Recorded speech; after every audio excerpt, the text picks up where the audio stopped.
ለማንና ቤት እንደሚባል አይታወቅም። ነገር ግን ዝም ማለት ልክ ስላልሆነ አርሲ ላይ ብዙ ጊዜ ሰዎች ሲገደሉ አትግደሉን እያልን እንለምናለን፣ እንማጸናለን። ከልጅ እስከ አዋቂ ፍትህ ጥየቃ ደጅ እንጠናለን። ግድ የለም እዚህ ጋር የሳትነው ነገር አለ መሰለኝ። ግፍን ጭካኔንና ጭፍጨፋን አንለማመድም። ሙሼ ሰሙ እንደጻፉት ማንነትና ሃይማኖትን ሰበብ አድርጎ ሰዎችን መጨፍጨፍ የሚከለክለውን የተባበሩት መንግስታት የጂኖሳይድ ኮንቬንሽን ኢትዮጵያ እንደ አውሮፓ አቆጣጠር ጁላይ 11 ቀን 1949 ዓ.ም መፈረም ብቻ ሳይሆን ስምምነቱን ራቲፋይ በማድረግ ማንነትና ሃይማኖትን ሰበብ ያደረገ ጭፍጨፋ የህግ ተጠያቂነትን እንዲያስከትል የተስማማች የመጀመሪያዋ ሀገር ናት። ይህ ሆነው ከ77 ዓመታት በፊት በአባቶቻችንና በአያቶቻችን ዘመን ነው። ዛሬ ከ77 ዓመት በኋላ ግን የህጉ ፋይዳ የሰው ልጅ ክቡርነት ውሉ ጠፍቶን ፊት ለፊት አሳዛኝ መሳይ ቅቤ አንጓች በዝግበር ጄኖሳይድን የሚያሞግስና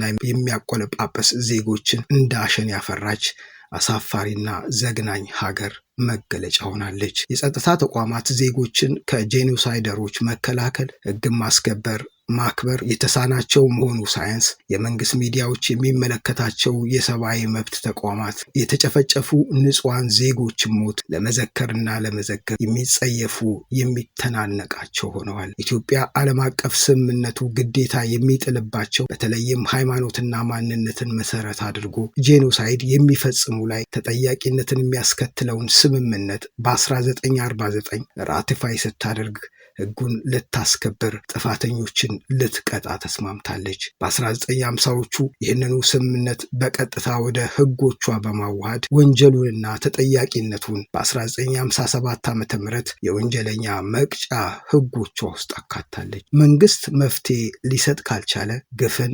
ጭካኔንና ጭፍጨፋን አንለማመድም፣ ዝም አንልም ማለት አለብን። የኢትዮጵያ ኦርቶዶክስ ቤተክርስቲያን ኢትዮጵያ የፈረመችውንና ያጸደቀቻቸውን የጄኖሳይድ ስምምነቶችን መሰረት በማድረግ የተባበሩት መንግስታት በዓለም አቀፍ ደረጃ ያጸደቀውን ስምምነት እንዲያከብር እንዲያስከብርና ህጉን እንዲያስፈጽም አቤት ማለት አለባት። እግዚአብሔር በአርሲ ለተጨፈጨፉ ኦርቶዶክሳውያን ጻድቃን ለቤተሰቦቻቸውና ለምዕመናን መጽናናትን እንዲሰጥ እመኛለሁ። ይህንን የጻፉት ሙሼ ሰሙ ናቸው። ከልጅ እስከ አዋቂ ፍትህ ጥየቃ ደጅ እንጠናለን። ግድ የለም እዚህ ጋር የሳትነው ነገር አለ መሰለኝ።